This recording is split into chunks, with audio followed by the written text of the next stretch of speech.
Okay, we are all the way live. So, hello and welcome to my graveyard. I am your host of the evening, the Cemetery Man from Salem, Mass. Always taking names and kicking candy ass. Live and living color here with you on the YouTube. How are we doing, ladies and gents? I hope we're all doing really Gucci today.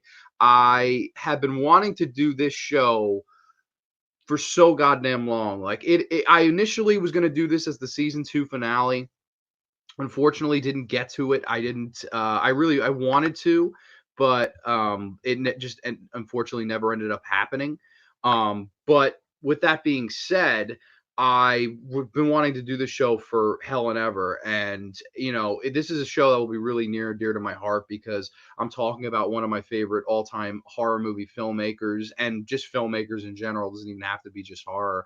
And I will be discussing my favorite horror film of all time. So I figured I was like, you know what, this would be a fun way to get into the swing of things and discuss some old school classic George A. Romero zombie films, ladies and gentlemen. Yes, I mean, when you talk about a saga that I love, you look no further than the Dead Saga. This is all 6 films here in the saga, all awesome flicks.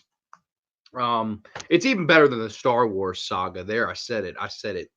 And if anything, makes me think it's better than the Star Wars saga. It's just the last 3 movies alone, 7 through 9. I literally can't even get through those movies. So that is what it is. Um, but yeah, man, I figured I'd get right into things. I'd be talking about the Romero zombie films because I figured this would be a really long show if I didn't get into things really quickly. I do want to preface with a brief story of how I did meet George Romero years and years ago at Monster Mania. And basically, I believe it was 2013, if I can remember correctly, August of 2013.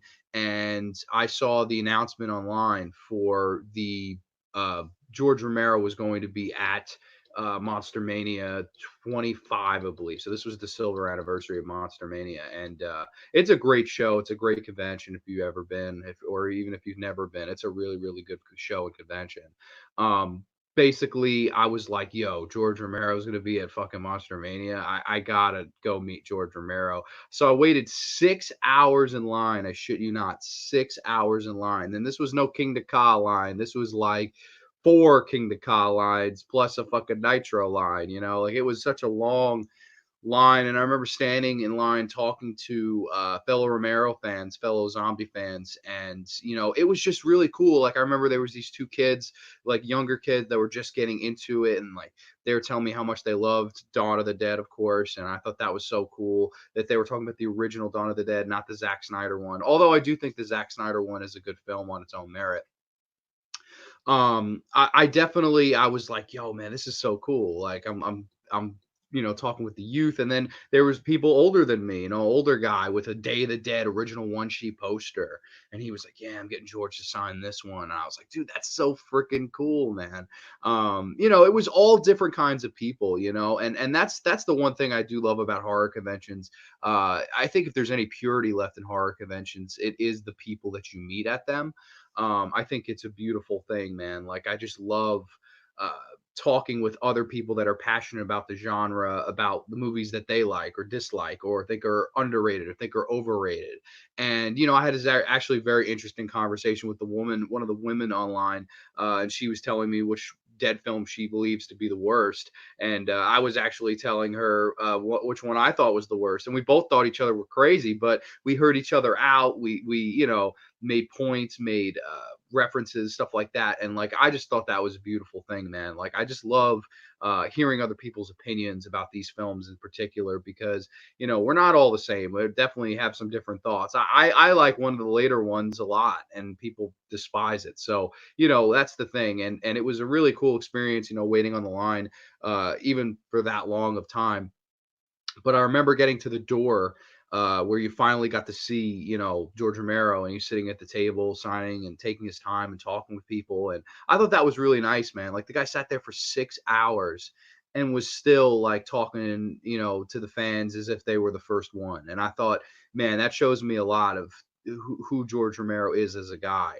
And when I got to the front of the line, I was so excited. I had my actual, I could show this, my Dawn of the Dead Blu-ray, and that is actually signed by late great George Romero. And this is actually an out of print Blu-ray, which goes for quite a bit of money. I couldn't imagine what it would go for signed, but I would never sell. I not for all the money in the world would I ever sell this, because it was just such a great experience for me. It was such a great moment for me to meet him, because he's one of my, he's probably the horror idol for me. Um, and when I got to the front of the line and I shook his hand, I said, "George Romero, so nice to meet you." He was like, "Yeah, come sit down next to me." And he's like, "You want me to sign this Blu-ray?" I said, "Yes, sir. My favorite movie of all time." And he was like, "Oh, you're too kind." And I basically, I was starstruck, but I made a pretty decent conversation with him. I was like, you want to? Are you going to the Dawn, screening later? They were screening the original Dawn of the Dead at midnight at Monster Mania in like this big like ballroom thing. And he was like, "Man," he's like, "I'm shot. I gotta get some fucking sleep." And I started cracking up. I was like, "Yo, George Romero tell me he's too tired. He's got to go to bed, bro." I just thought it was so cool. I was like, "Man, like this is I've grown up on this man's films, like Creepshow and Martin and all the Dead films, of course, Monkey Shines, The Dark Half, just one classic after another." And I was just so starstruck to meet him, and I thought it was such a cool little experience. And I'll forever be thankful for the people at Monster Mania for that. And I'll be forever, even more so be thankful for George Romero for that. He didn't have to be as kind as he was. He didn't have to be as cool as he was, because if I'm sitting somewhere for 6 hours signing autographs, uh, I'd probably be a little like, all right, let's move this along, like that's human nature. That doesn't make you a dick. That doesn't make you a bad guy. That's just human nature, man. After 6 hours of anything, you're probably just like, can we get this thing moving already, But George Romero did not do that to me. He greeted me like I was the first one there. And that meant a lot, because there's an old saying, don't ever meet your heroes. And I was more than glad to have met mine. I may never get the chance to meet Pam Springsteen, or yeah, I always confuse this camera. May never get the chance to meet Pam Springsteen, and that's okay, because I don't know if she's nice. I don't know if she's mean. I don't know if she's, there are a lot of horror B celebrities, if you will, that aren't the nicest people in the world. I've met plenty of crappy ones, plenty of good ones. I've met them all in between, and that whole spectrum of stuff. Like I've met good, bad, and ugly. But at the end of the day, man, it's just one of those things. I was so happy that, he really lived up to my expectation of what kind of a man that he was. And it will never be lost on me that day, that experience, getting him to sign my favorite movie of all time and getting to briefly talk with him. I'm actually going to put the picture of the two of us as the thumbnail, because that picture meant a lot to me, and it was really one of the best days of my life. Definitely in a top 10 of the best days of my life. Like, I definitely not even going to over exaggerate here, just because it meant the world to me. I know some people, they look up to, athletes and stuff like that, but I don't know, man. I always looked up to good old George, just because of the kind of man he was, and just because of where he came from, really, like making movies in Pittsburgh and using the same people over and over again that were his friends. He never turned his back on his friends, and he was just a loyal guy. And I don't know, like I think he's one of the nicest people I've ever met in my entire life. So this episode is going to be dedicated to the memory of George Romero. I know he passed away a couple years ago. I know he passed away a couple years ago, and I was very sad when that day came. And I remember doing a huge George Romero marathon. And back in the day when I did Flashback Horror Movie Podcast with Don, he and I did like a 2 hour long tribute to him and did an entire retrospective of his career. And that was, I think, the best episode Don and I ever did. I'm not sure if it's still up or if you can find that anywhere. I'll ask him, because if you ever want to listen to, like, two people absolutely gushing over somebody's career, and that's the show to listen to. That's a great, great show. So yeah, rest in peace, George Romero, and absolutely, this episode of The Graveyard is dedicated to his memory, because of just how great of a man and filmmaker he was. So that's like my little background on George Romero, and what he meant to me as a fan. And I figured I'd get into the films right here and now. And it all started with a night of total terror. I am talking to you people here today about Night of the Living Dead. Oh man, this is how do you start with this movie? I mean, this is arguably one of the best first films for any director in the history of the world.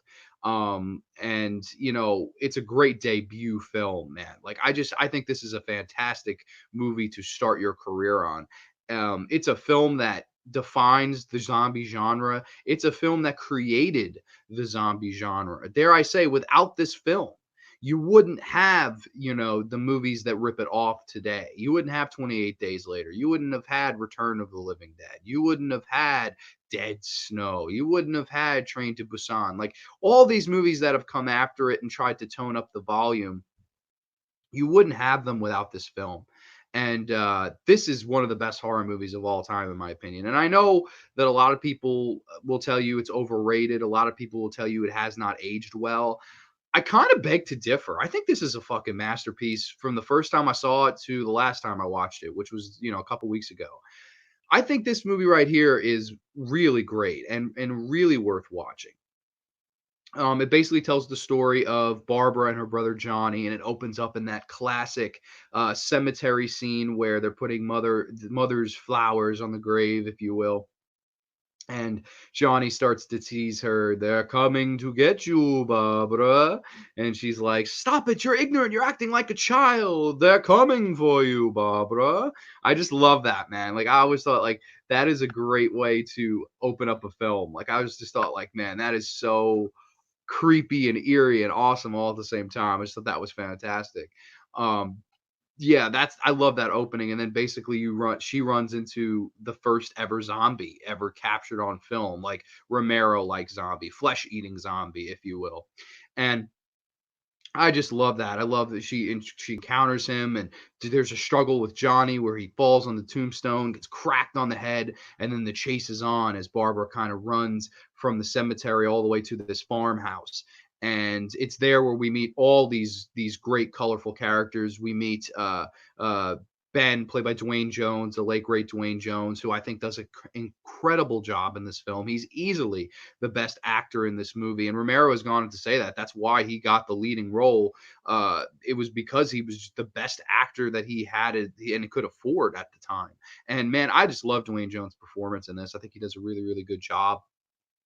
Um, of course, you have the Hooper, Mr. No, no, not Hooper, Cooper. That's it. It's Cooper, Mr. Cooper, and he's like this asshole, and he thinks he knows everything, and he keeps telling people that we have to stay down in the cellar. It's the safest place. And then Ben is like, no, I think we should stay up here. We should listen to the radios and the television sets and see what our next move is. And right off the bat, you really are conflicted as a viewer as to which one you do agree with. Do you think it's safest to stay downstairs in the cellar? Do you think it's safest to stay upstairs where you can move, where you can get around? And there's that argument throughout the whole film. Like Dwayne Jones says, listen, if we all go down there and they somehow get through that door, there's nowhere for us to go. We're completely trapped down there. He said, that's not a good plan.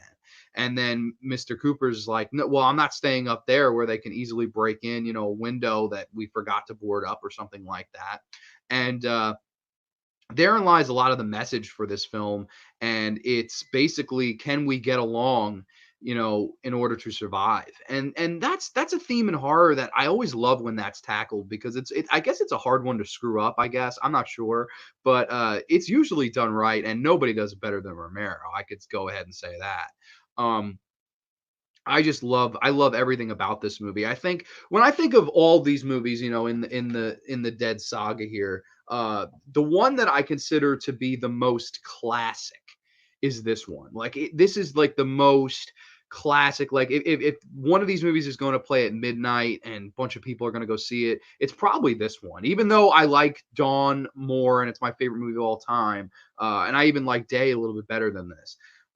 This is the one that has the most classic feel, the most classic, midnight movie feel to it. And a lot of that's because of the black and white. It's shot in black and white. That's one thing that always kind of got me with this movie. It makes it a little bit more creepy. When I think of great black and white films, this is the one I almost automatically think of. And people probably laugh at that, but I think this is a fantastic film. And just all the music in it, it's very creepy, very well done. And it is very low budget, extremely low budget. Like they shot it over a few weekends, over a year. I believe the budget was something like 114,000. Like that's crazy low budget. Like that's super low budget. And they'd shoot it on the weekends. They'd work their 9 to 5 jobs Monday through Friday and then go on the weekends and shoot this movie, and it took a long time for it to finish. And I just think it's real, even though it's real guerrilla filmmaking. I think it's a masterpiece, and I think it's definitely the scariest of all these films. It's definitely the one that tries to scare you the most. Like I said, it has that classic horror movie feel to it. And I love when Dwayne Jones is talking about the origin of these zombies. Like they hear about this meteorite crash and somebody was exposed, and that's basically how it all started. And I love when he's talking about, I was driving in a truck and they didn't move. They didn't do anything. And I just plowed them, ran over them one after one after one. And I love how he tells that story because he's terrified and he's almost holding back tears because he really doesn't know what's going on. And it's traumatic to him. I think his performance is so underrated. I love his performance in this. And he's basically the guy that really explains the origin to you. Like, I think that's really cool. You get some really, really good, like, little scenes that people don't ever mention, like when they open that little music box and that little, I guess dancer spins around, that creepy music plays. That's one of my favorite scenes in horror history. It's just such a simple, nothing to it scene, but it means all that much, man. And I thought that was really scary too. I don't know. I think this is a masterpiece of a film. I really, really love this movie. Are there negatives? Sure, there are some negatives. The Barbara character, definitely very weak. Not much to her, no oomph to her at all. I'm not sure if it was the actress's performance that was bad or just the way the character was written. They just kind of wrote her to be batshit after the opening scene, and like I don't know, I kind of on that. I do think that's one thing that the remake of this does really well. The Patricia Tallman character of Barbara is a lot stronger and better than the character of Barbara in this film. I like that character more. For a matter of fact, if you put that character in this movie, I think this would be like, this would break the scale of being one of the best movies ever made. That's like really my only negative of it. I can't, you can't talk about this movie without talking about the Karen Cooper scene where, Mr. and Mrs. Cooper, their daughter Karen has been bit and they're like, all worried and stuff like that. And, Karen is down in the basement and we don't know this yet because this is the first zombie movie ever. Like I preface that by saying a lot of people watch this movie and know she's going to turn. When I first watched this movie, this was the first zombie movie I ever saw too. I didn't know she was going to turn. I thought she was just going to die or bleed out or something. But no, once you're bit, you're infected. And once you die, you turn into another zombie. And there's this horrific, horrifying scene where Mrs. Cooper, she goes down to see if her daughter's okay. And now Karen has turned. And Karen kind of looks at her. And Mrs. Cooper kind of backs up and she's like, oh, baby. And it is so well done as Karen Cooper grabs, like, I'm not sure what you'd call it's like a gardening tool. She grabs it and just stabs the living shit out of her own mom. So scary, man. And then eventually goes on to kill her own father. And I was just like, holy crap, man. Like, that's terrifying. I've always thought that was so scary. To this day, I think that's the scariest thing in this movie is that slow turn for the daughter to become one of the living dead and kill her own parents. I mean, that's pretty morbid. That's dark stuff.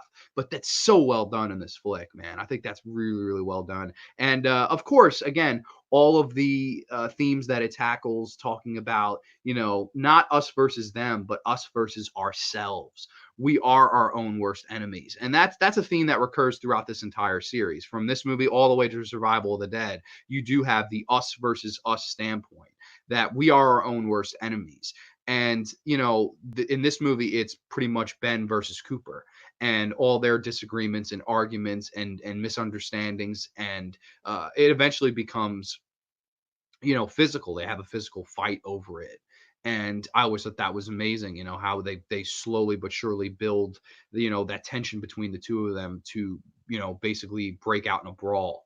And I thought that was fantastic. And I always liked that that's the main theme in these movies.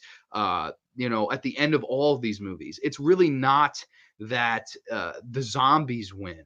It's that we lose. It's our failure to communicate. It's our failure to work together as a perfect cohesive unit. And realize that if we can't deal with our problems in here, we will be eaten, consumed, and conquered by the zombies out there. That's the beauty and brilliance of this type of zombie film, this type of zombie, film that George Romero created in 1968. That's really the type of zombie film he created, where the zombies are almost in the background. The real horror is with our lead actors and actresses. And I think that's the beauty of the genre, man. That's why I love zombie films so much. And I know a lot of people will say, oh, this is boring, or oh, this hasn't aged well, or it's not enough action. Nobody loves action more in a zombie film, than me. But I don't think that means that we can't have different types of horror within our zombie horror. Like if some people, they don't like zombie films unless they're batshit crazy, like unless they're Dead Snow 2. You know what I mean? Like if it's not that, they just automatically kind of tune out. They're like, I don't really want to, they look at it as if they were slasher films. These are not slasher films. These are a completely different animal, in my opinion. I know some may disagree, but I think this is like completely different from a slasher formulaic type of film. This is, the horror that we deal with within ourselves. I think that's the beauty of the horror within these movies. And all of them tackle that theme, not just this one. And yeah, I've always really been a big fan of this movie. I think this is a masterpiece. We can briefly discuss a little bit of the ending here, the very controversial ending that people to this day think Romero did on purpose, but I next to guarantee it was not done on purpose. Basically, Dwayne Jones survives while staying in the cellar. And in the morning, it seems like the cavalry has arrived, and Dwayne Jones looks out the window, and somebody shoots him right in between the eyes. And a lot of the controversy was this is the same time that Martin Luther King Jr. was assassinated. And a lot of people thought, because Dwayne Jones is black, was that George Romero's statement, on the Martin Luther King assassination? Was he shot because they thought he was a zombie, or was he shot because they thought he was black? And that's a really amazing theme to tackle and stuff like that. But I do think it was completely unintentional. I don't think he meant to say anything like that. As a matter of fact, I've heard him tell the story where they shot that scene, put the actual film in the trunk, were driving to show it to distributors as they heard on the radio that Martin Luther King Jr. had been assassinated and killed. Like they shot it before that happened. So this definitely was unintentional, in my opinion. I know there are people that will disagree and turn blue in the face until they do, but I don't know. I'm just talking facts here. That's just my opinion too. Um, I've heard it factually, and my opinion is I agree. I agree with the fact. It's all just because discombobulated, but is what it is. Um, yeah, I think I always thought that message was interesting and kind of on this, the subtext, the subtextual, messages there. And I thought that it was really cool for, people even to this day talk about that last scene and, what its intent was and stuff like that. And when you make a film in 1968 that people to this day in 2020 are still talking about and still mentioning, you've done your job right. And I think this is an absolute masterpiece of a film. So that is Night of the Living Dead from 1968. I'm going to go with the perfect score, 10 out of 10 for me. I love this movie. I think it's absolute classic horror right here, ladies and gents. And that brings us into my favorite movie of all time. I actually have the poster right there on the wall. I'm not going to show it to you because I don't know, the camera situation here is I don't like shooting as much on my laptop as I do in the studio, but I kind of have to do what I have to do, right? But when there is no more room in hell, the dead will walk the earth. This is George A. Romero's Dawn of the Dead, my favorite movie of all freaking time. I adore this film. I think it's a perfect film. There's nothing I change about the film. I want to be buried with the film. That's how much I love this movie. I think it is perfection. I do not think you can improve upon it. Basically, this was 10 years removed from Night of the Living Dead. And to give a little background about what Romero was doing during the time, he immediately did not want to be typecast. He immediately said, "Let me go make something like romantic comedy esque," and he made "There's Always Vanilla," which is, in his opinion, before he passed away, he claimed that It's Always Vanilla. There's Always Vanilla was his least favorite of all the movies that he directed because the writer left the project and he was left. Romero was kind of left with his hands tied, and he had to finish the film itself. And I've seen the film finally. Back when I recorded the show with Don, I had not. It really isn't much to run home about. I do like Judith. Oh God, I always forget her damn name. She's in Night of the Living Dead as well. She plays the Judy character in Night of the Living Dead. I can't think of her damn name. I want to say Judith Riley, but I feel like I'm wrong. Um, she's in it and she's looking gorgeous in it, but that's about all of, it's very 70s. I love the title of the movie. I think that's a cool title, but there's really nothing much else to the film. Like, it's very flat. Then he went on to make Season of the Witch, which I consider one of his weakest films. I know there was a big cult fan base for it, but I don't know. I'm just not a part of that cult fan base. I remember somebody watched our show years and years ago, and he freaked out that I didn't like it. I was like, I'm really sorry, but dude, like, get over it. Like, I'm allowed to not like a movie that you like, and you're allowed to hate a movie that I love. Like, I don't know. I get a crack out of people sometimes. I'm just like, yo, like, get over it. Like, what is the big deal whether I like it or not? Um, and then he went on to do The Crazies, which I love. I have the Blue Underground Blu-ray of that. I think that's an awesome, awesome Romero film. One of my favorite openings in the history of horror movies. And then Martin, which is in my top 10 horror movies of all time. Absolute classic, a movie that I'd like to do an entire episode on someday. I figured I'd do like a vampire episode someday where I'll do Martin and maybe Let the Right One In. Those are like my two favorite vampire films of all time. I could even talk the original Dracula, Bela Lugosi. But I digress. I love that film. But, coming off all those movies, he was in a lot of debt. And Richard P. Rubenstein, the producer of this, he said, "Listen, George, why don't we just file for bankruptcy and we'll start over again?" And like that. And Romero was like, "Hell no, I'm not turning my back on all these people that I've come this far with. We're going to find a way to make a hit."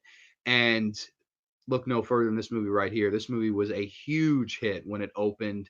I believe it opened in April of 1979 in New York. That's when it opened up in the States. But I believe it was released in Italy in 1978. So there's a lot of controversy, which one counts. I always say 1978.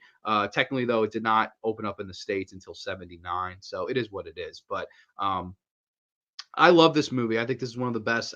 This is the best horror movie of all time. Not one of the best, like the in caps. Romero, actually, some of the backstory of this, he went over to Italy to write and pen the script in his good friend Dario Argento's house. That is right. This movie was written in Dario Argento's like house slash villa. I don't know where he was really living at, but I always thought that was really cool. Like two horror legends like sharing a room, and at this time Argento makes Suspiria, and then at this time Romero makes Dawn of the Dead. Like, that's crazy. That's two of my top favorite movies ever. And they were probably written in the same place, simultaneously. That's just so cool to me. I love that. But, starting off with this movie, the first thing I always mention is the ensemble cast. I think this is the best ensemble cast in the history of movies, and I'm not kidding when I say that. Ken Foree as Peter is one of my favorite male leads in any horror film. I love his not just his performance, but I love his demeanor throughout the whole thing. Like, he is really the cool guy of these four people, and he's really the one with his head most leveled on his shoulders. And I love that he rarely loses it. He rarely loses his cool. He's really the glue that holds this cast together. And I forever, forever will say that Ken Foree should have won an Oscar for this movie. And I know people will laugh and people will make fun of me, but I think Ken Foree, this is one of my favorite performances in any horror film. As a matter of fact, when I did the Carrie Awards way back, and I did my, Carrie Awards was my version of the horror Oscars. Best actor in a history of a horror film came down to Ken Foree versus David Hess. I gave it to David Hess because I felt like his role called for to be more horrific, and in a horror category, I went with David Hess. But in all honesty, man, Ken Foree's performance in this, It can't be beat. It's perfect. It's a perfect horror movie performance because he really, like I said, he is the glue that holds this film and this cast and this movie together. I don't think this movie would be as good without Ken Foree. So first and foremost, I thank Ken Foree for that. And Ken Foree is absolute genre legend. I mean, he went on to be in Texas Chainsaw Massacre Part 3, Devil's Rejects. Of course, he's Mr. Rockmore on Keenan and Kel. Always loved that show growing up. Love Keenan and Kel. Um, and yeah, I just love his performance in this. And then the two oddballs I always felt was Scott H. Reiniger and David Emge. Scott H. Reiniger, David Emge, people don't always realize this. They were working in a diner. They weren't actors. The only credit that Scott H. Reiniger had before filming this film was in a film called Danny. And me being the massive fan of this movie I am, I watched the movie just to see where Scott H. Reiniger was in it. I knew it was going to be a small role, but I didn't know where in the film. It's the opening 2 minutes of the film. It's a movie about this like girl and she takes care of a horse or whatever. He is the truck driver that unloads the horse and gives it to this girl. That is Scott H. Reiniger's part in this movie.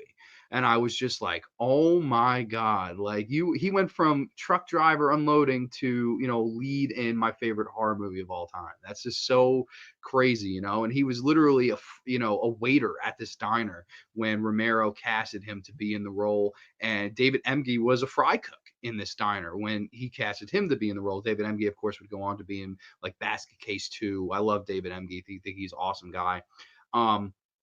I always just thought that is incredible, to cast two people you met in a diner, the one that cooked your food and the one that served you your food, and put them as the leads in your films. That's classic Romero. That's classic using using the bare necessities and making the utmost, making a lot out of nothing, if you will. And I love, of course, Scott H. Reiniger as Roger. I think Roger's probably my favorite character in this movie, even though I love Ken Foree that much. I just love that life was Roger's, and it's almost like he is the fun of this movie, and he's also the tragic side of this movie. And I love that character. It's a character that you dread to your dying day that he's gonna die. Like you're so like heartbroken over it. You're like, damn, like, oh man, like you're dreading it, man. And that's few movies make me do that because I've seen this movie over 1,000 times, and every time I'm like, maybe it won't happen this time. Maybe Scott H. Reiniger won't get bit, but he always does, and that's really the sad thing of it.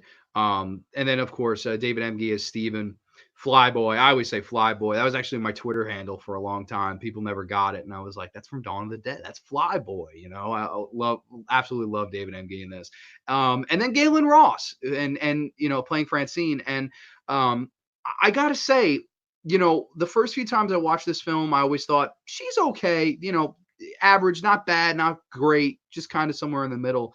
But upon rewatching, I do think her performance is very good. I like how as the movie goes on, she really does grow.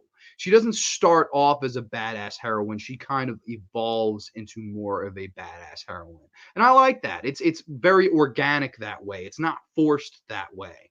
Um, I really like her performance, and she also mentions to George that she was like, "Listen, I'm not gonna fall down and scream and whine and complain." And she said, "I'm not doing that. That's not me. If you want somebody to do that, you can cast somebody else." And she kind of opened up Romero's eyes to thinking that's not the way it has to be. Not everybody has to be like Barbara, like Judith O'Dea was in this film. Like weak and helpless and stuff and whiny and all that stuff. Like female can be badass heroine that can hold her own. And that's the thing I really really like about uh her character in this. She kind of grows into a badass, and I always thought that was really cool and organic. It's not forced at all. But people probably asking, what, how is this your favorite? How do you put this over a movie like Halloween? How do you put this over Texas Chainsaw Massacre? Granted, Texas Chainsaw Massacre is actually number 2, so I don't put it that far ahead of it. How do you put this over The Shining? How do you put this over Elm Street? You can go on forever about movies people like. The Thing, you go on forever about movies that people herald as their favorite. But the reason I herald this as my favorite is because it is the most grand movie ever made. I've always said that is the reason why. There is action out the ass. There's comedy, very funny comedy, not forced comedy, but intelligent, clever humor that is inserted into this film, like the consumerism messages. I know a lot of people have a problem with that, but it's funny. It's done with taste. It's not done with, you know, any kind of what is the word I'm looking for? Like mean spirit or uh bad taste. It's not done in bad taste, done in good taste. That's basically what I'm trying to say. So it's funny in that respect. It has its horrific moments. It's a good horror film on its own. It's fun. It can get dramatic at times. And at times it almost can resemble a fucking western. There's crazy shootouts in the mall that feel very western like. You know, like it takes every single genre of film that there ever was, and it packs it all into a 2 hour ride of fun. And you feel every single emotion as a viewer while watching this film. That's why I love it so much. Like there are times where I'm laughing and I'm smiling and I'm enjoying the legendary score by Goblin. I think he just does. Goblin is just the best when it comes to horror scores. Of course, they scored Suspiria, and through the tie with Argento, that's why they scored this film, and that's a reason again where I always herald this movie over the rest of the movies in this series is because I love the Goblin score. I think they just knocked it out of the park. And it's also it's so damn quotable, man. Well, maybe just for me because I just I've seen it so many times, but I love the bromance between Roger and Peter. I think that's fantastic, and the scene in the basement where Wooly's gone ape shit, and they're talking, and uh, what are you gonna do? I can run. I can run like tonight. Friend of mine's got this helicopter. I love it. I just love it. I love every minute of that, man. Like it's such an awesome lead into the rest of the film. Like the first, like I would say 20, 25 minutes is the perfect lead into the film that we're about to get. And I love there's this weird scene that nobody ever mentions is with this like one-legged priest, and he kind of hobbles in there, and this is this like kind of rundown building where these people are hoarding zombies because they still believe there's respect in dying. That's the line that Peter says, and I love that line. I think it's fantastic because it is so true. That's exactly what people would do in that situation. Um, I just love that. And he says, you know, we must stop the killing or end the war to the two of them and kind of hobbles away. And I always thought that was so damn creepy. I was like, damn, like where did this one-legged gimpy priest like comes out of Bumblefuck and tells these two guys and like kind of shuts them up. Like they're like, don't go up there, don't go up there. And he's like, stop the killing or end the war, and they just both kind of part ways and let him go. And I just love that, and I love the scenes in the newsroom. And are you telling me the dead are returning, and attacking the living? I'm not so sure what to believe, doctor. All we get is what you people tell us, and it's hard enough to believe without you coming in here. Like I love that opening. David Early and oh god, what's the other guy's name? David Early's great. He's a big like veteran Pittsburgh film actor. I can't think of the other guys. They're both Davids. I forget the other David's last name, but David Early's awesome in that scene. I love the two of them. You're not preaching, you're not on a talk show. You're not preaching tomorrow bullshit here. We want to know. And I love how they depict how the world would react to this so damn accurately. And I get goosebumps every time I'm talking about it. I think it's so well done. And then, of course, that epic when you get into the helicopter with our lead four characters and they see the Monroeville Mall and what the hell is it? It's one of those big indoor shopping centers, one of those big indoor malls. And that music that Goblin does, like the kind of drums, like bum bum bum bum bum bum bum. It gets you so freaking amped. I love that, man. Love it, love it, love it. As they go into the mall and Peter and Roger, they start like running around and going from store to store trying to get supplies that they need and bag it or try for it. And I love that lighter fluid. We could use that and running around punching zombies in the face, shooting zombies in the head. And the great music that Goblin provides. So catchy, man, and so much fun. It really does feel like you're watching a comic book come to life. And that's why I really love this movie. It is a comic book come to life. Everything, even down to the blood itself, which Tom Savini does the effects in this film, and I think they are still awesome effects. But even he will tell you, I'm upset with the blood in this movie. I don't like the way it looks. It looks like melted Crayola crayon. But that adds to the charm of it because what do you think is used to color in the blood in a comic book? Some variant of a red, stencil. So I was like, that's freaking brilliant, man. That adds so much more meat and potatoes to this movie as a whole. Like I love that. It feels like a comic book movie. This could perfectly fit as a really long creep show story, if you will, like the zombie version of a creep show story. Um, Always thought that was cool. And then, the thing that I feel like gets lost upon a lot of people is the great character moments in this. There's a scene where they're trying to barricade the front and back entrances of the mall with these trucks. And the scene starts off very funny. Like Peter and Roger, they're cracking jokes. Where the hell is Fly Boy at? And Scott Reiniger goes, yeah, he's probably up on the roof of Fly Girl. I love that. And, do you know how to drive one of these things? Ah, man, I grew up in one of these things. Let's go. Come on. I just love their banter. They have great, great chemistry, those two. Um, and after that, though, the scene becomes very serious ultimately as Roger leaves his bag in the first truck that they block the door with, and he has to go back and get it. And Ken Foree grabs him because Roger's like almost having too much fun with it, and he grabs him by the shirt and he says, listen, Roger, you're not just playing with your life, you're playing with mine. Now we straight. And I love that. And there's a minute where, this can be looked at as all fun and games, but at the end of the day, this is reality. This is cruel, cold, harsh facts.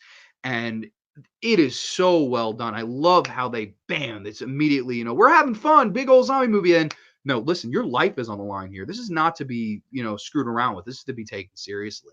And I love that. I think that's fantastic, man. And then ultimately, Roger does get bit, and you know, me being me, I every time I see that, I'm just like, no, because I love Roger so much. I'm just like dreading him to die. And there's a scene with those two on the elevator, just a little bit after that happens. And I think Ken Foree is about to tell him, like, it's okay and don't worry about it and everything's going to be fine. He doesn't get that far, though. He goes, listen here, man. And Roger goes, I know, shut up, would you? Love that. I absolutely love that. I don't need to hear that, it's going to be okay. I don't need to hear your bullshit sob stories that try to calm me down and get me to worry less. I know I'm fucked. I don't need to be reminded of it. I love that. That's because that's real humans. That's how people really truly are. I think that's fantastic.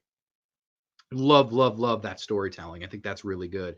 Um, and then there's a point where they have to lock all the doors after they've blocked them off, and then then we're going on a hunt, Fly Boy. I love that. And they're shooting all these zombies. There's this fun scene where they're driving the car around the mall, and that's every kid's dream, man, when you see that. Like I remember being a kid, used to go to the mall out here. It's about a mile from the house.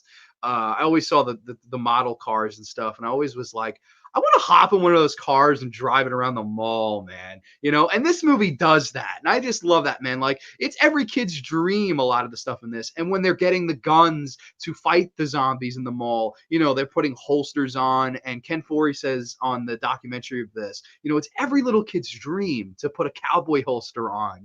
I got to do that in a film and then shoot all these zombies and stuff. I just love that, man. It's so authentic. It's so genuine and it's so damn real. I love that because it's almost like he's, vicariously getting to be a kid again. And that's like kind of me when I watch the movie. I vicariously live through it. I vicariously get to be a kid again and watch it through the eyes of my younger self. Um, and I just think that's great. And I love the scene where they've killed all the zombies in the mall, and they play probably my favorite piece of music in the entire movie. I've only ever heard it once. I have it saved on my phone. Believe it's Italian music of some sort. I'm not positive as to what the name of it is. It is like an Italian. I've never done the translation, if you will. On YouTube though, it's about a minute long video. It's called Hunt. That's the name of the music like video on it, and it's just basically that scene with that music used. I love it. It's so well done. It's like this perfect like build to a crescendo of dramatic music as our four characters slowly but surely walk up to the lookout. of all the zombies destruction they've left on the ground in front of them. And they all walk up, and this great music, dun, dun, dun, dun, dun, dun, dun, and it slowly but surely like builds up and becomes more epic. And it's like dun, boom, boom, dun, dun, dun, dun, dun. So I'm sorry, you can tell I'm a fucking mark for this movie if you can't tell. I just love that. Like every time I hear it, it's so epic as the four of them just look on with kind of unimpressed looks on their faces. They kind of just all look at the ground, they look at each other, and the scene just kind of ends. And I just love that. It's so, I don't know why, but every time I see that, I'm like, this is why this is the greatest movie ever made. Like that scene right there. It's because of how grand and epic it is. I can literally go on forever. Like I may even have to make this a two-parter. Like I don't know. Like I'm already 45 minutes in. I'm only on the second one. But yeah, man. Like more stuff about this movie. I love how they do Roger's death scene, and Roger's slowly but surely kind of losing it, and he yells to Peter. He goes, "Peter, didn't we whip him? Didn't we whip him?" And he's like, "We sure did, buddy. We whipped him, and we whipped him good. We whipped him, and we got it all." I love that. It's just so so sad, and I don't know, like it tears the heart of the viewer out in that moment as he falls asleep, and he's waking up as a zombie as he slowly wakes up, and Peter with tears in his eyes has to shoot him. Uh, it's just so every time I watch it, it never loses an ounce of its emotion. It never loses an ounce of its power. And I just think it's one of the best done deaths in any movie ever. Like because you really do dread it because you love that character so much. Um, and then there are points of this movie where they're having fun and they're just going, screwing around in the mall. I love Flyboy and Peter, going to the bank. You never know. They're counting money and they play that great mall music. So catchy and fun. And Galen Ross is trying on clothes and wearing makeup, and they're going ice skating and stuff, and taking candy from the candy store and making coffee and shooting hoops and shooting golf balls into coffee mugs and playing arcade games and stuff like that. And it's these things in this movie that I think separate it from most. Like I think the difference between these two films. This is entirely mostly serious. There's not really a laugh in here. If there is, it's not as much intentional. But with this movie, it's not as morbid. It's almost as it gets there. It gets to morbid, but it's fun while it does it, and it lets the viewer have a good time while watching. It's the most entertaining of the six of them. It definitely is. Like I don't even think that's a debate. It's definitely the most entertaining of the bunch. And it all kind of culminates this movie. It all kind of culminates to the ending where the Booba brothers, who Pasquale Booba and I want to say Tony Booba, but I'm not positive. They worked, they're longtime Romero colleagues, officiates, what have you. Them and Tom Savini, who are this biker gang, they kind of break into the mall and run amok. And that's where you get all the action and stuff in this movie, like the machete to the head, which is the classic Savini reverse shot that he'd go on to do in films like Friday the 13th, The Final Chapter, where Crispin Glover gets the meat cleaver to the face. That's the same kind of reverse shot that he uses there. So I love how Tom Savini not only was using that at this time, but went on to use that gag again. Absolutely incredible. There's this crazy shootout and all these dumbass biker people. One's taking his blood pressure. There's a pie fight at one point, like all this stuff, man. And it's just so damn enjoyable. It's a good time, like it seems like life all around is boring compared to what it must have been like on the set of Dawn of the Dead. I just think that's incredible, man. I just love all the fun that they have. And eventually, man, Flyboy, who he kind of starts off as this wimpy, awkward character. But at the end, he kind of grows too, just like Galen Ross. He kind of grows too. And he has to basically, be tougher and stuff like that. And he is, but he almost gets tough to his own fault. He gets in over his head and he ends up getting bit and devoured by all these zombies, and that leads to his character's demise. And I like that. Like he grew so much it almost failed him. That's I thought that was really, really good storytelling too. And before I get to the very end, I skipped over one like crucial scene that I can't not mention. There's just a brief scene where after Roger dies, uh, they're three of them, Galen Ross, David Emge, and Ken Foree. They're all eating dinner and they're about to play cards or whatnot, and they're arguing over the television being on or off. And David Emge wants it on, Galen Ross wants it off, and she keeps it on. He turns it off. She puts it back on, and he like just like a savage just gets up, and just turns it off, with just like a scowl on his face. And Galen Ross looks to Ken Foree and goes, "My God, what are we doing to ourselves?" I mean, I can't like words can't describe how perfect that scene is, because that's what would happen. Like you would get, no matter who you're with, you're gonna eventually get sick of somebody and their bullshit, and that's the thing that this movie tackles too. Like that brief scene says so much. It has so much to say, and I just think that's really, really a great scene. I just wanted to throw that scene in there. And you can't forget Richard France, the legendary Richard France, the guy with the big fat guy with the eye patch, briefly making his appearances on the broadcast and stuff. And they must be destroyed on sight. I love that, man. Like that's like the best. Like I would just play that in every trailer for this movie, although I don't believe it was. I love that, man. He's also in The Crazies. Love Richard France. Really, really great. Another great Pittsburgh veteran actor. And then getting into the end of this movie where, of course, like I said before, David Emge does get bit and does become a zombie. And I love his zombie walk, and he's got the gun on the tip of his finger. I love that, man. I think that's really great. As there starts to claw at the door that Ken Foree and Galen Ross are staying in, and you get this great dramatic scene where Peter tells Fran, he says, I don't want to go. He says, I want you to climb get in the helicopter and fly away. He says, I don't really want to live in this world. I don't really want to deal with this anymore. And for a few minutes, you're thinking, this is gonna be a sad ending. Like Ken Foree puts the gun to his head. He's got a tear falling down his cheek. He's got a drink of Jack Daniels next to him, which I love. I love that they throw that in there.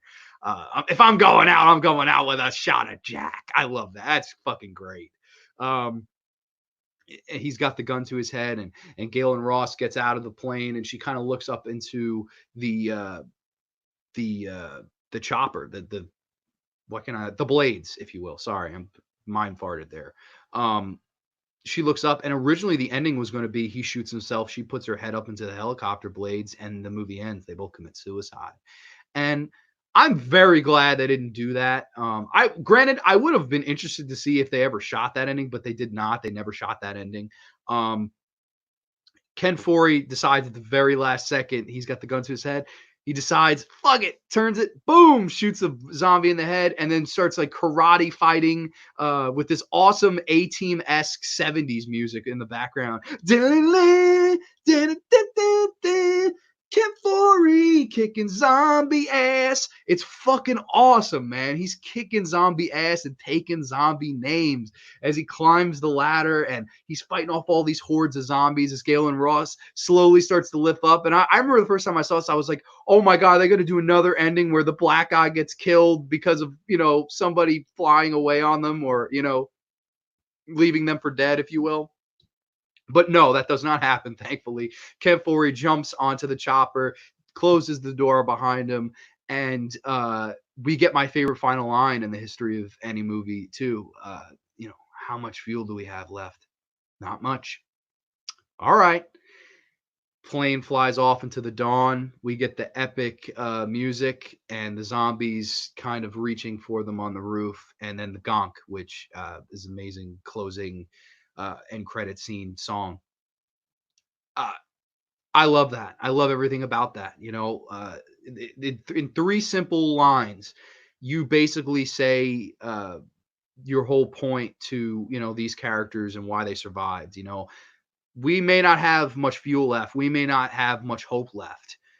but it's all right. We have to face it. We have to, no matter what, crap the future may hold, we've got to keep fighting until we can't fight no more. And I love that. I think that's great. It's telling the viewer, it's telling the characters to never give up, even though, times may seem bad. And who knows, they wherever they go, they may land and die very soon after that. We don't know, but it's the beauty of, the fact that he said, you know what, no, they're not killing themselves, they're going to get away, and they're going to fight until they can't fight no more. And I love that. I love that about this movie. I love everything about this movie. I think the humor, I think the comedy, the drama, the horror, the action, the crazy death scenes and shootouts and character moments and music and overall tone, feel of straight epicness. I think this is a great epic movie. Um, I don't think it's ever been unmatched, and I don't think it's ever been close to being topped. I think it's the best movie ever made. And I know people will laugh. People will go, has he not seen The Godfather? Has he not seen The Shawshank Redemption? Has he not seen all these movies that have won numerous awards? Um, I've seen those movies, and I appreciate those movies for what they are. But I will, to my dying day, say that they don't hold the candle to this fucking movie. Not one goddamn candle. I love this movie. My favorite movie of all time. It gets 100 out of 10. Okay. I love this movie. And I can't tell you enough that if there's ever, if I'm on a stranded island and I can only bring a couple movies with me, this is the first one I'm grabbing for this edition of my favorite movie of all time. So that's Dawn of the Dead. Absolutely love this movie. It was so nice to finally talk about that one on the channel because I actually never had ever to this point, and it's really nice that I got to discuss that movie on here. I have a bunch of comments that I actually have not looked at. I'm sorry, I've been so into this. Oh my god, wow, there's so much. Uh, wow.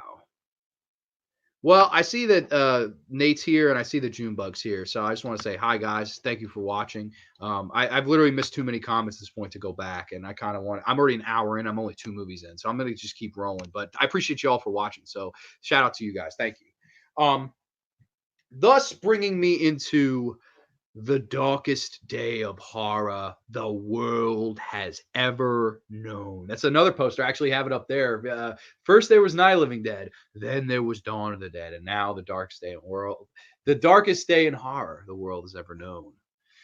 George Romero's Day of the Dead. Yes, this is my old school Divimax DVD.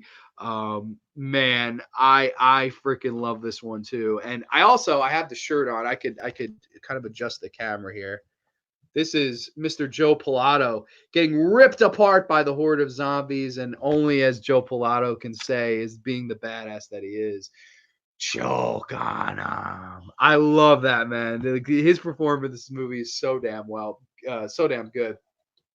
But getting into this one, getting into Romero's Day of the Dead. After Dawn of the Dead, Romero had a huge hit on his hands, and that movie really it broke the box office. It was making a lot of money, and the producer of this, Salah M. I always forget his damn last name. Hassanin.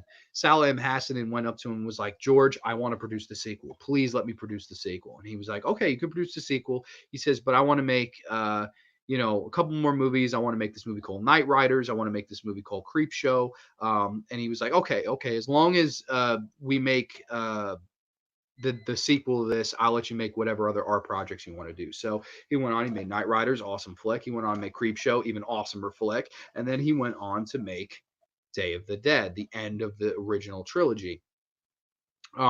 When this film got released, it actually got a lot of hate, a lot of flack. A lot of people did not enjoy it that much. But I gotta say that upon its aging, like upon over the years, this has become. I know a lot of people. This is their favorite one. I know my friend Darren. This is Darren's favorite of the entire saga. He loves Day of the Dead, and rightfully so. I think it's a fucking masterpiece. And a fun fact I'll tell before, and people will think I'm nuts after what I just said, everything about Dawn of the Dead. First time I saw this, I actually liked it more than Dawn of the Dead, and people be like, huh? Like, and now Dawn of the Dead's your favorite movie? Yeah, Dawn of the Dead grew on me that much. Like, I just absolutely consider it, like, every time I watch it, it gets better. And this movie is great too. And I feel like this movie, of the three of them, it really is the most gritty. It's the most grimy. It's the most really like nasty feeling, and I really, really enjoy that about this movie. I think that's like fantastic, man. Um, this is a great movie. It basically tells the story of more survivors. They're in Florida, I believe, and they're in this underground bunker. You have Lori Cardell as the lead. Sarah, she does a great job in this movie. She's the daughter of the head news reporter from Night of the Living Dead. So that's, you see how these movies become, like, over time they kind of use the family aspect a little bit. I really like that. I think that's really cool. How my dad was in the original one. I'm the lead in the end of the trilogy. So cool. It gives all these movies a very homemade feel to them, at least the original trilogy. Because Romero would use a lot of the same people over and over, and I really always liked that. Like, you'd see David Early in Creep Show. Like I love that. Like, I love that. He would never. He'd be like, "Yo, I liked working with you. You're a great actor. I want you to come back."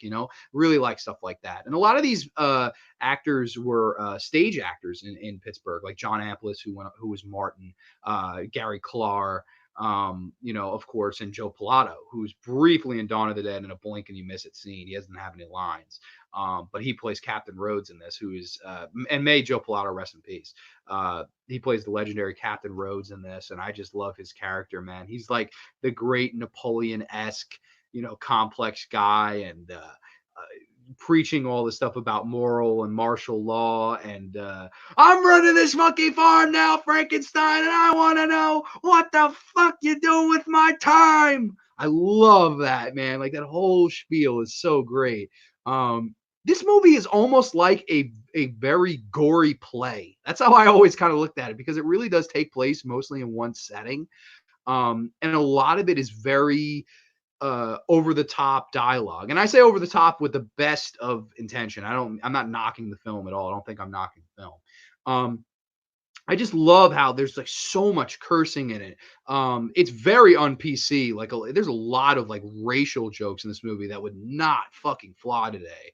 But like, again, it was at the time that's what it was. It's very over the top with like all its cursing and stuff like that.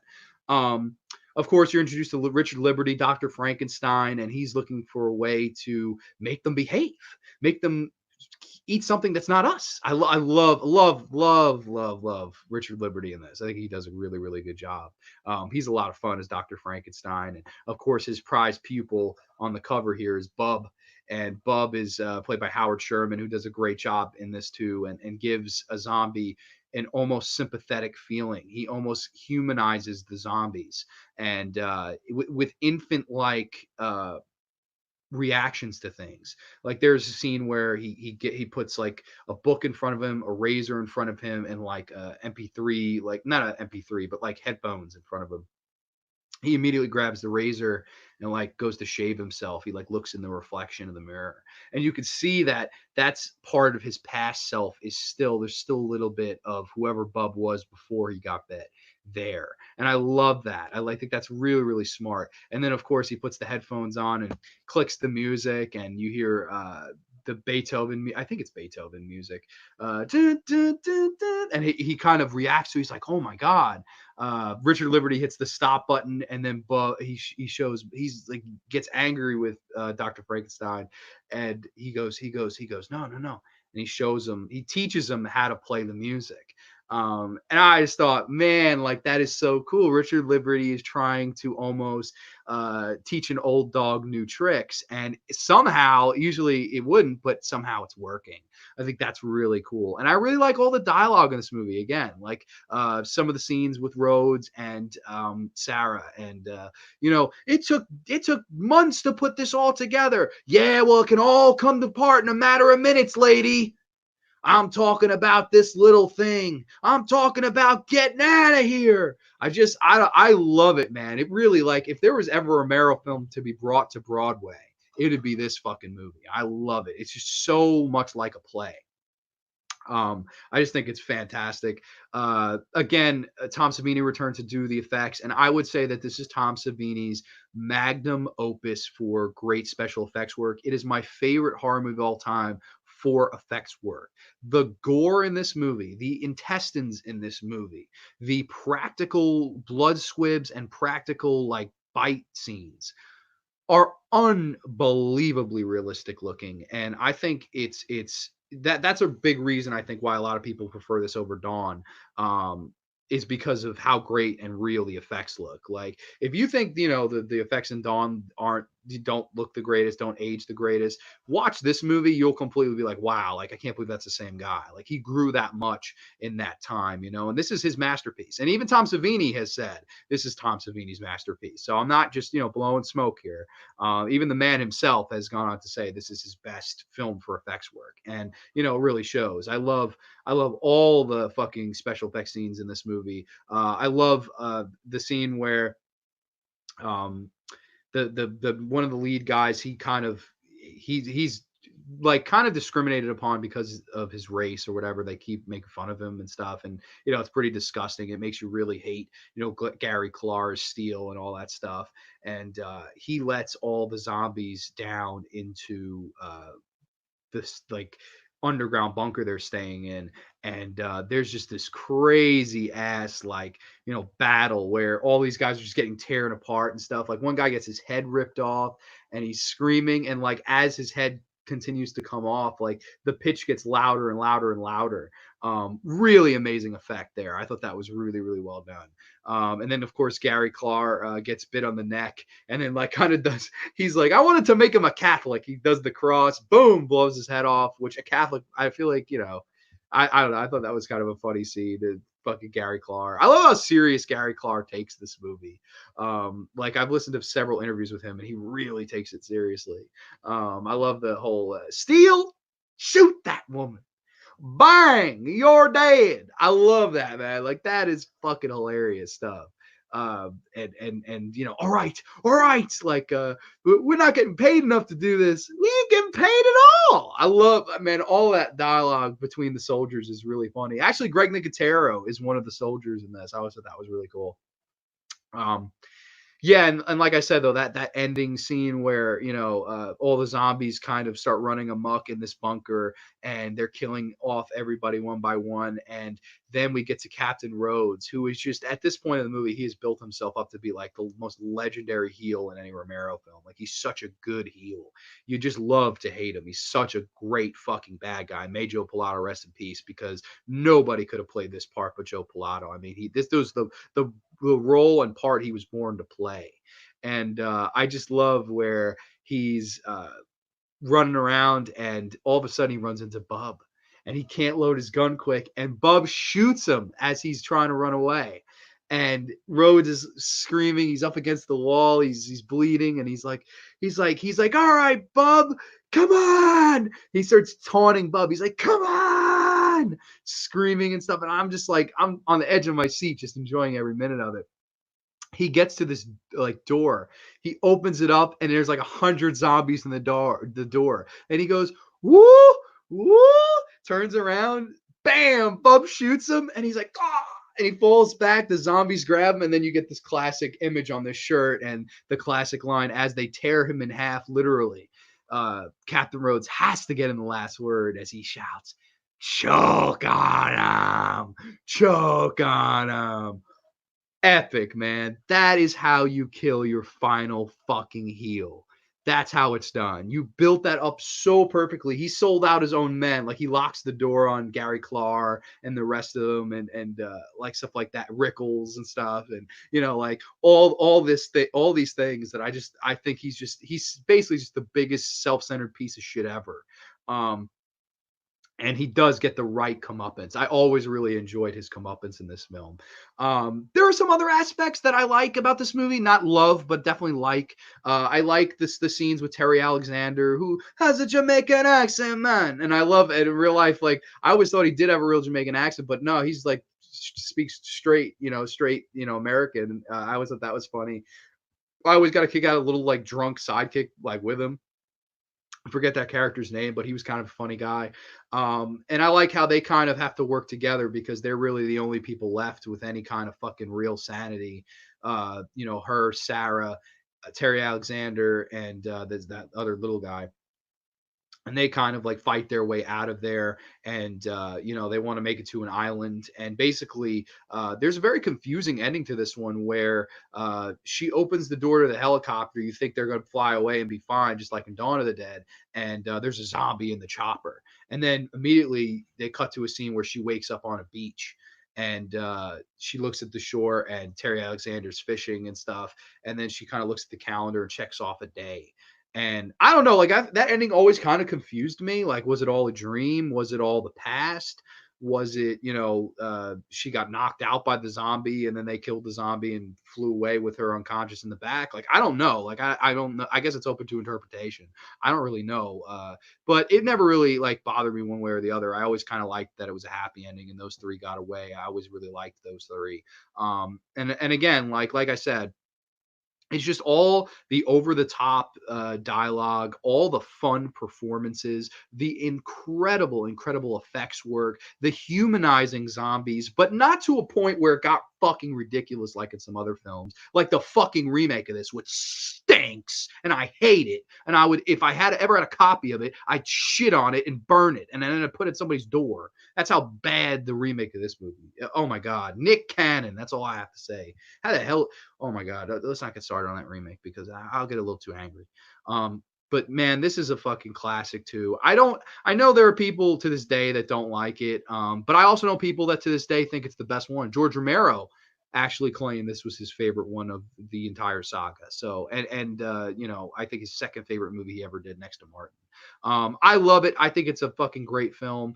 I think it really tackles a lot of themes correctly, and it's very entertaining in its own right. And I like how gritty it is. And Romero went on to say, the real trolls like Day of the Dead, the true horror junkies like Day of the Dead. And I'm a true horror junkie. I love this movie too. I just love Dawn a little bit more. Love Day of the Dead. Another 10 out of 10 for me. Absolute masterpiece of a film, and one that I actually really need to upgrade to the blue because I've heard the blue of this looks fucking fantastic. I've had this old Divimax DVD for fucking forever. You actually could see still is the when I bought it from a Hollywood Video that was going out of business. It still says DA for horror. Really cool. I bought this on the same day as I bought my Hills Have Eyes Divimax DVD. So this is a 2 disc though, so it does have the features. So I'm not missing out on features. I think it deserves the upgrade. It's just one of those movies I definitely need to upgrade for sure. Alrighty, now that's the original trilogy. I'm an hour and 12 minutes in, so I'm gonna try to go a little bit quicker on these ones. But man, like I'm having so much fun. Like I may just go 2 hours. I don't know. This might be the longest graveyard ever. Who knows? Um, but after Day of the Dead, and this is going to be controversial because I know if you've stuck with me this long, I know you're a diehard Romero fan. Um, I'll be honest, after Day of the Dead, I don't really feel like Romero ever made a film as worthy or as good as Day of the Dead. And it pains me to say that. Like I'm not trying to be mean or anything like that. But his career took a strange turn after this. He went on to make Monkey Shines, which is a movie that I think is good. Um, I don't think it's great by any stretch of the imagination. I know in the beginning I said classic after classic, but this is the Monkey Shines. Not a bad movie, just kind of like a little bit above average, like a 6 out of 10 for me. Like I don't know if I'd have much to say on Monkey Shines. Like I've watched it a few times. Every time I kind of feel the same. I think it's kind of there. I think it's a little bit above average. Then he'd go on to do Two Evil Eyes with Argento, which again, more of the same. Like I think Argento and Romero could have turned out something better together. But at the end of the day, it's not something that's bad. Dark Half is again around the same, about a 6 out of 10 for me, maybe 6.5, maybe like a little bit more. I like Timothy Hutton's performance. I like the feel of the film, but overall, I don't know how I felt about overall. Um, Romero then took like a 7-year hiatus after that. And I know on that Dark Half Blu-ray, he talks about why that happened. I don't have that Blu-ray, but I've heard, several reasons. Like he was still working, just not directing films. Then he made Bruiser, which a lot of people hate, which again, I actually don't hate that movie. I think it's, again, about a 6 out of 10. Like I think it's an okay enough movie. So what really prompted the reason to have him return and make more zombie films is the Shaun of the Dead movie, which was a parody of the original three movies, apparently. Obviously, mostly Dawn of the Dead, hence the title Shaun of the Dead. That movie made a killing, and then they decided, fuck it, let's remake Dawn of the Dead. They brought in Zack Snyder. He did a fantastic job. Still to this day, his best movie. That movie set the world on fire, and then they were like, wow, we have two of these right in a row classics. Why don't we bring back the guy that they're fucking ripping off? Why don't we see if the old master still has one more Dawn in him? And they brought back George A. Romero in 2005 to make Land of the Dead. This is the Blu-ray of it. Very good looking Blu-ray. I have to say that before I get into this film. This is going to shock everybody, but this is my least favorite of the saga. I know people are going to be like, you like this better, you like survival better than this. Honestly, they're right around the same for me, but I'll be honest, this one kind of makes me more mad than survival does. And I know, again, people will be like, dude, like, I'm turning this off. Please don't hear me out. Like, I don't like hate this or hate survival. I really don't hate any of these movies. I actually think as a saga as a whole, you arguably have, every single movie is watchable and above average, I think. But though there always has to be a weakest, and in my opinion, this is the weakest. It stars Simon Baker, John Leguizamo, Asia Argento, who's looking good as always in this. And basically, this is kind of a zombie movie where they discuss rich versus the poor, and Dennis Hopper is this scumbag, and if you have money, you can live in the city where there are no zombies, and then there are the people on the streets, the slum people, like John Leguizamo's character, and they're all talking about getting Dennis Hopper's big machine called Dead Reckoning, and it's like this big kick-ass tank that is like, can kill any zombie that it comes across, and it's basically this big-ass epic war machine. And John Leguizamo somehow steals it and calls up Dennis Hopper because Dennis Hopper did not let John Leguizamo stay into the big city with him. He says, listen, I'm going to blow you out of your fucking castle if you don't meet my demands and stuff like that. And, honestly to God, I think my biggest problem with this movie, and I hate to say this because some of these actors, I've liked them in other things, but I don't like the cast. I really don't like the cast. Other than Asia Argento, I think she does a really good job. I don't like Dennis Hopper in this movie. I thought he could have done a lot better. I know. It's a shame to say this was one of his last films, so may he rest in peace. Always was a big fan of Dennis Hopper. I mean, I love him in Hoosiers. I have so many movies where I love Dennis Hopper, and I just don't like this movie or his performance in this movie. John Leguizamo totally fucking miscast. That's your badass fucking guy to charge. I'm blowing you out of your fucking castle. John Leguizamo, really? The fucking sloth from Ice Age? Are you fucking kidding? I don't know. I just never ever liked that casting choice. You could have gotten 100 better people. Fucking cast Ving Rhames. Bring Ving Rhames back. That would have been way better than what they did here. No, we'll bring him back in the Day of the Dead remake and get him killed and call him Rhodes for no fucking reason, Wild, man. Fucking wild. Simon Baker as the lead is as flat as fucking A-cup titties. I mean, such a flat lead. I did not enjoy him in the lead in this at all. Didn't think he was funny. Didn't think he was charismatic. Didn't think he was likable. That's the biggest problem with this movie is the cast. Other than Asia Argento being hot and likable as an actress, she's a good actress. I don't really get into any of the characters. None of them are really likable or, interesting or anything like that. I know there's the one guy from the Hills of Eyes remake who like his half his eye is, shut, and he makes every shot, and it's so I don't know, just never really did much for me. And then Eugene Clark as the main heel zombie, like the Papa zombie, if you will. They kind of I almost feel like he's taking over for Bub. But I don't think he was as good. Like I felt like his was much more obvious, whereas Bub's was much more organic. But I don't think that's Eugene Clark's fault. I would say that's direction fault. That's a directing fault there. I just felt like it was too much. Like you're getting to the point now where, all right, it's fucking too obvious of what you're trying to say now. But it is what it is. Not a big deal.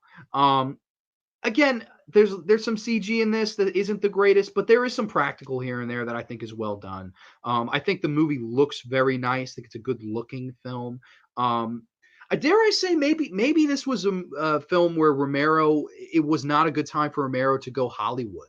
This is the biggest budget he ever got to work with. I believe this is a $20 million budgeted film, where back in the day he couldn't get 6 million to do Day of the Dead. He did it on 3.5, and he made a movie 10 times better than this, with 3.5 million as opposed to 20 million. That's crazy. Um, the budget's definitely on the screen. I don't know. This is definitely the one I watched the least. I don't get much enjoyment out of it. It's kind of a chore to get through at times for me.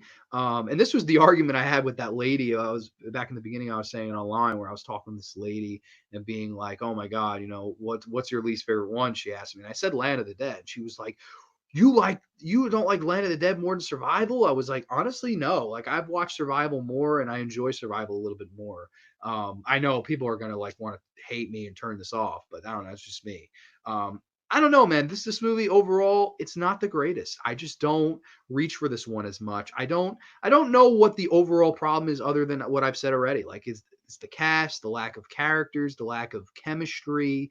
Um, the political message in this one, it's just not as interesting, Rich versus the Poor, to me. I think it could have been done a lot better, because the problem is your street characters are too fucking Hollywood. You got fucking John Leguizamo as your street guy. Are you fucking kid? Like, bad casting choice, dude. Very bad casting choice, in my opinion. And Simon Baker is like supposed to be the leader of these. No, like they should have. What I think they should have done, like if I could rebook this movie really quick, I would have gotten two different actors to play those roles. I would have gotten somebody like a badass but a believable lead instead of Simon Baker, like somebody badass but somebody you believe to lead this group of people. And then for the John Leguizamo character, I swear to you, I would have brought Ving Rhames back. I think Ving Rhames in that role would have been a million times better than John Leguizamo. That's just me though. Are there good parts in this movie? Sure. I like that John Leguizamo's character, he wants to see what it's like on the other side. Like he gets bit at one point and he's like, "Nah, don't shoot me." He's like, "I want to see what it's like on the other side." And then it ends up he kind of chases down Dennis Hopper. That felt classic Romero to me. Like that felt old school Romero. I liked that. But man, I don't know. I just have a lot of problems with this movie. I don't think it's a really great return to form for Romero. As a matter of fact, I think the two movies that follow it, he got way more back to the original form that we all knew to love and love to know. So love to known, I guess, doing proper English there. But yeah, man, Land of the Dead, it's a hard one for me to rank. I'm gonna come in at a 5.5 out of 10, just above that average mark there. I'm gonna pass it, but it leaves a lot to be desired. It's definitely the one in the series that I would have liked to have seen, not a remake of, but definitely a different version. Like I would like to have seen, uh, different casting, different characters, something had to change. I'm not sure as to what it was other than the cast, but I don't know. Not a big fan of this movie. Land of the Dead, 5.5 out of 10 for me. So obviously that's a big step down from three straight 10 out of 10. Well, a 10 out of 10, 100 out of 10, and a 10 out of 10. You drop down to a 5.5 out of 10. But this next one is one that most people, I've looked around, and either most people either have this one or the last one, Survival of the Dead, as their least favorite. I completely beg to differ on this one, because I think this is the best of the last trilogy, of the new trilogy, if you will, and it is George A. Romero's Diary of the Dead. Yes, ladies and gentlemen, shoot the dead. I love this one. I think this is a fucking great zombie movie, personally. And I know a lot of people think I'm crazy for saying that, but this one of the new trilogy is by far the one I reach to and watch the most.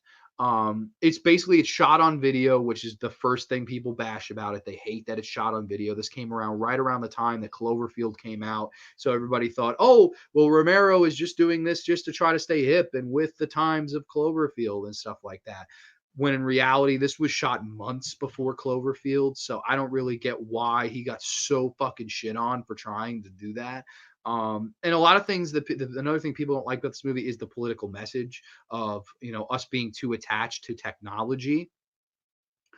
Personally, I think he hit the nail right on the fucking head, because look at you have like 5-year-old, 6-year-old kids now that literally just, instead of going outside and playing during the day, they literally just sit on their fucking iPads and do nothing. And they don't grow, they don't meet other kids. Like I think technology has really, really taken over us, man. And I think this movie kind of set it as it was getting there. but it got there after this movie. So in a way, a little bit ahead of its time, I would say.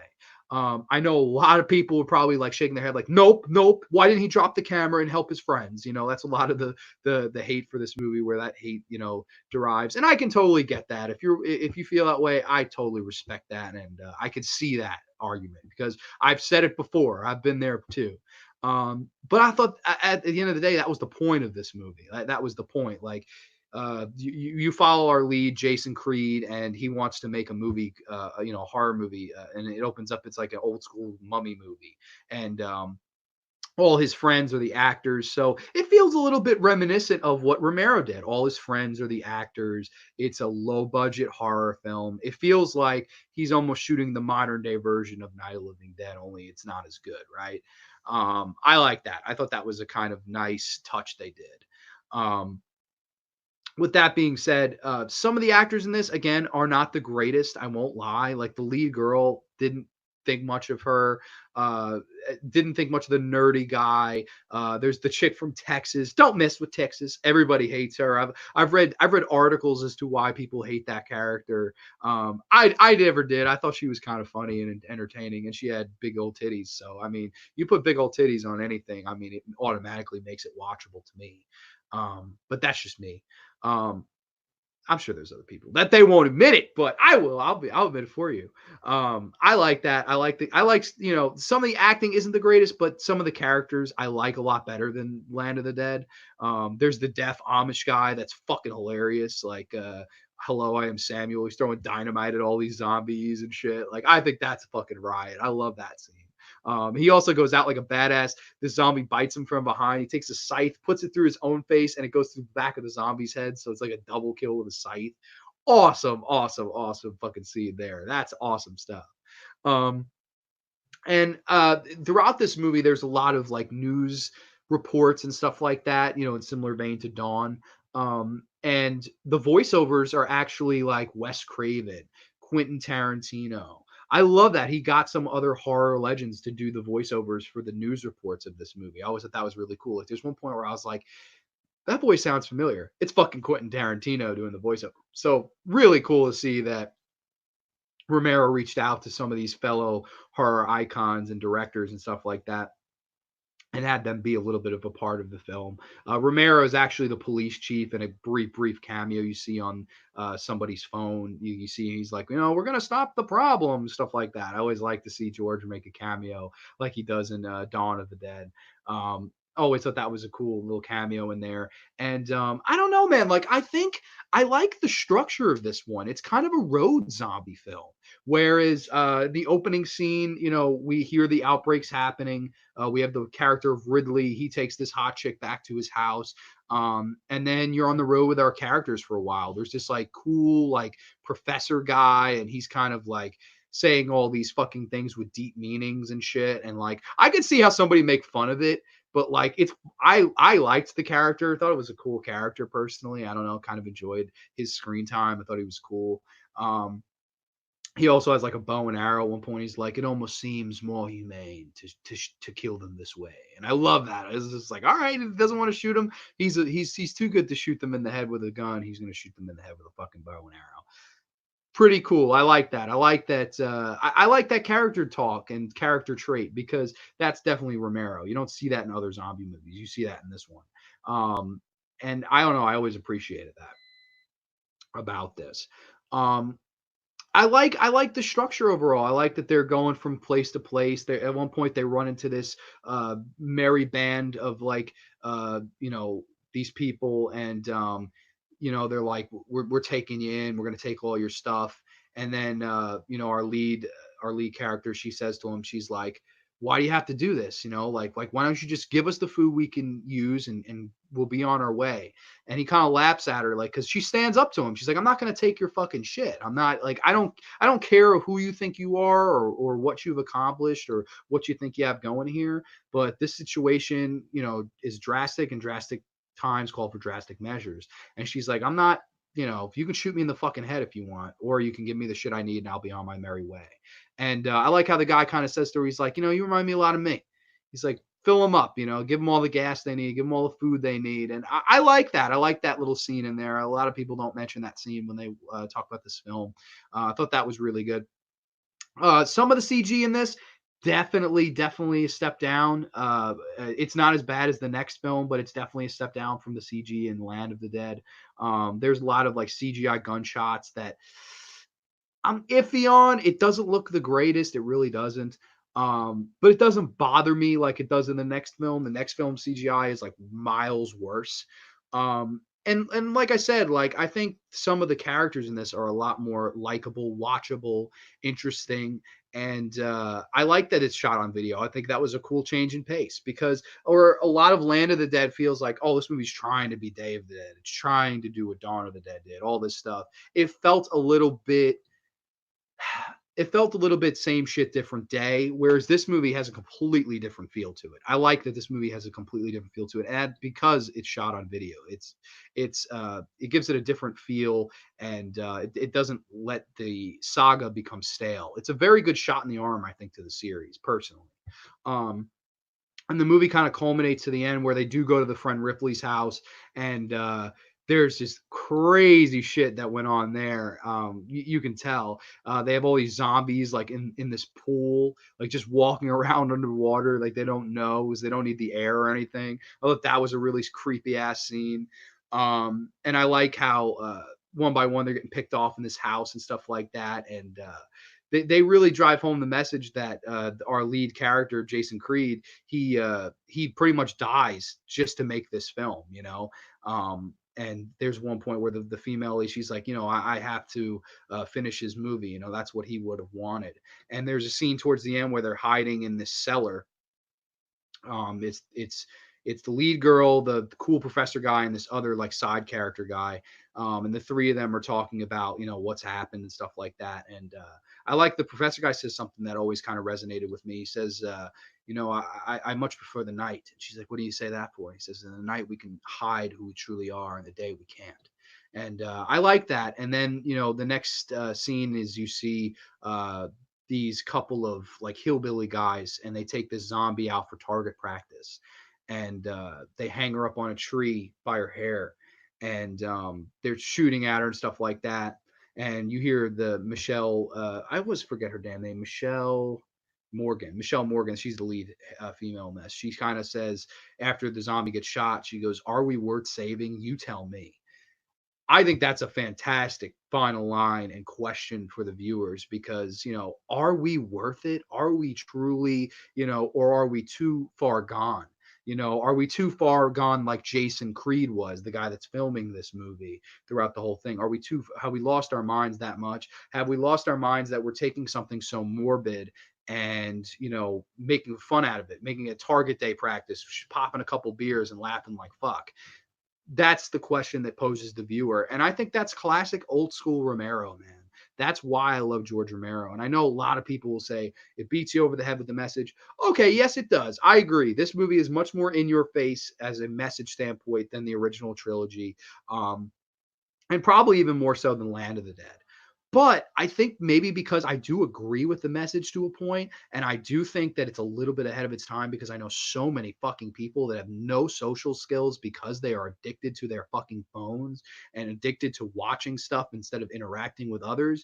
You're damn right that shit exists. And I think that's a little bit of ahead of its time. I really like the theme he tackled here, and I know people don't. But I don't know. I like this movie. I think some of the characters are cool. I like the look of the film. It made the film look not as stale anymore. And I like the question that it poses to the viewer: are we worth saving? And then we get that awesome fucking song at the end. Oh my god, the name of it escapes me right now. I think it's like Any Other Way. Any Other Way. That's the name, by like Captain Intangible or something. It's a really, really good song. Really puts you in that like classic Romero zombie mood, kind of like it's a sad kind of song. But I don't know. I think this movie is really, really underrated. I'm going to go in and come in with an 8 out of 10. I really like this movie. I know people are going to fucking freak out that I like this one because more times than not, this is a lot of people's least favorite one, but not me. I don't know. Some people just don't like the shot on video aspect of it. Not me. I'm going to go 8 out of 10 for Diary of the Dead. And thus brings us to the final film of the saga. Yes, we're an hour and 34 fucking minutes in. Holy shit. This is definitely one of the longest graveyard episodes ever. Um, and I hate to end this saga like this, but I mean, we end with a movie that I'm kind of meh on, kind of mediocre in my opinion, and that is George A. Romero's last film he ever did. This is the last film that George Romero ever got to write, direct, and what have you. It's George A. Romero's Survival of the Dead. A lot of people, again, would say this is the worst one. I could see that. I could see why somebody would say this is the worst one because it's not very good. Um, it basically it's a lot like the Hatfield versus the McCoys. Like as a plot as a whole, it's instead of the Hatfields versus the McCoys, it's the O'Flynn's versus the Muldoons. And one family wants to, eradicate the problem, and then one family wants to try to shoot them all. And same shit, different day, basically. And It's basically you follow Alan Van Sprang, who's actually in all three Land of the Dead, Diary of the Dead in this movie. He's briefly in Diary of the Dead as this like asshole guy who takes over some of the stuff from our characters in that movie. He kind of robs them at one point. And then in this movie, he's playing the same character and he's like the lead in this. And he's like leading all these like military people and stuff like that. And I don't know, man. Again, the characters in this one, not the greatest. Very unmemorable. Again, the CGI in this movie is so fucking bad, like to the point where it's laughably bad. And Romero himself actually went on to say that this movie was not meant to be taken seriously, that this was a comedy.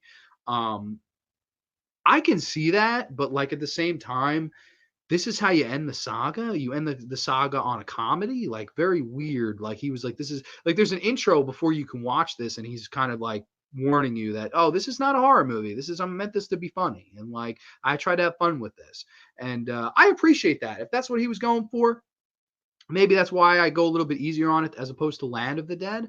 But with that being said, it's not that fun. It's really not a fun film. The characters are completely forgettable. The zombie death scenes are so poorly done. They're infuriating slash laughingly bad to points. Um, but I will say that the overall kind of point to the end of the film I really liked. And maybe I liked it more than Land of the Dead's ending.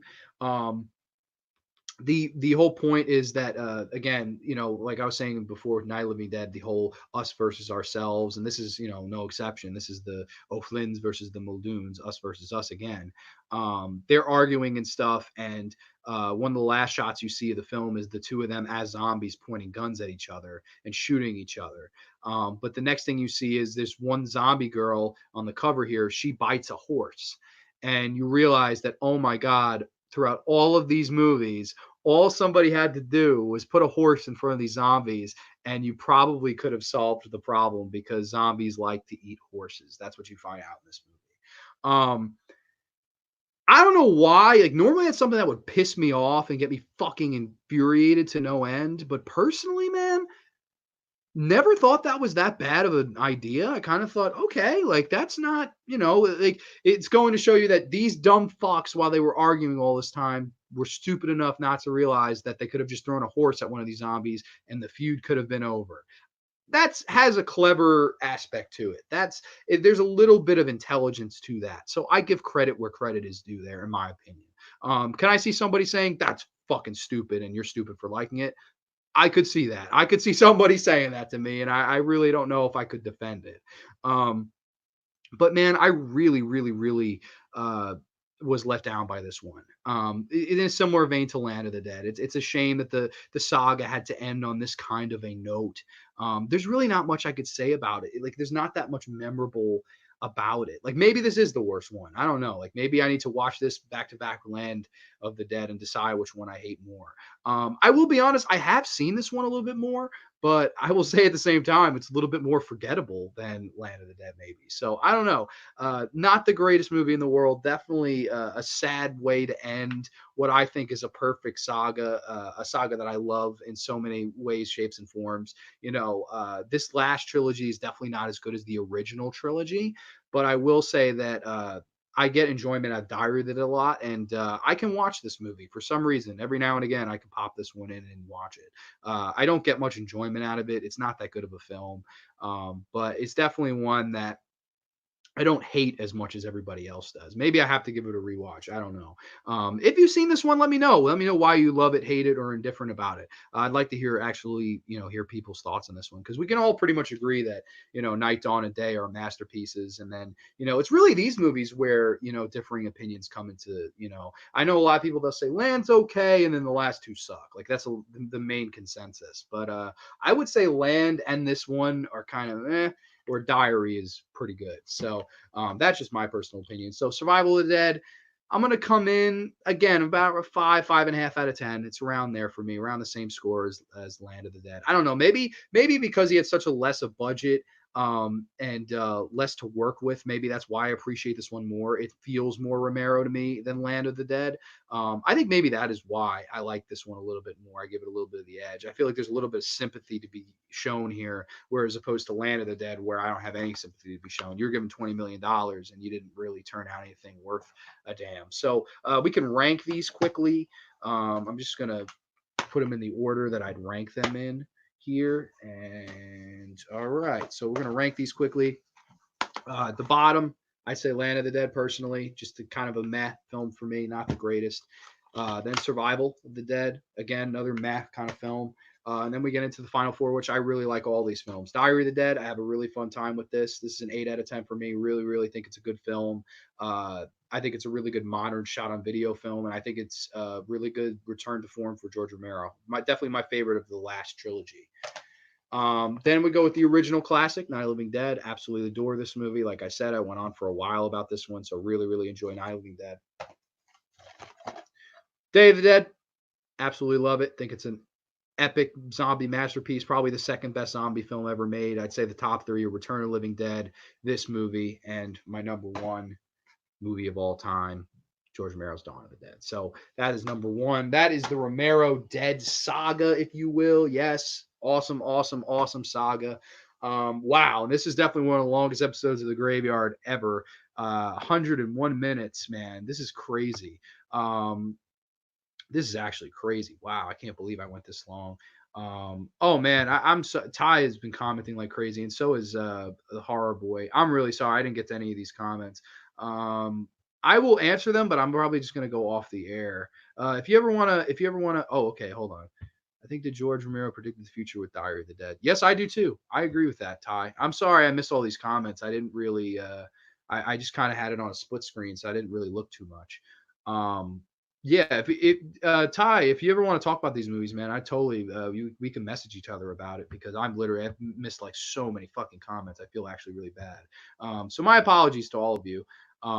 But yeah, this was a fun episode. I love talking everything Romero, Dead Saga, and one day I will do talking about Romero's other films. I'll talk about Martin. I'll talk about Season of the Witch. I'll talk about Creep Show. I'll talk about all those movies. Because Romero deserves it. He's my favorite all-time filmmaker, and he made my all-time favorite film, which I was super fun to talk about today on the show. So thank you all for tuning in, Nate and Ty. I really appreciate you guys sticking through. I think Ty was here the entire fucking time, and if that's true, man, much respect to you. I really appreciate that. And I'm sorry, I will definitely read your comments. And if you ever want to chat about it, I'm just a chat, message away. So we definitely talk some more Romero if you'd like. But that's going to be all for the Graveyard today, ladies and gents. Thank you all for joining. Long live George Romero's Dead Saga. And, thank you all for hopping by the Graveyard. Too sweet. Peace. We'll catch you next time, ladies and gents.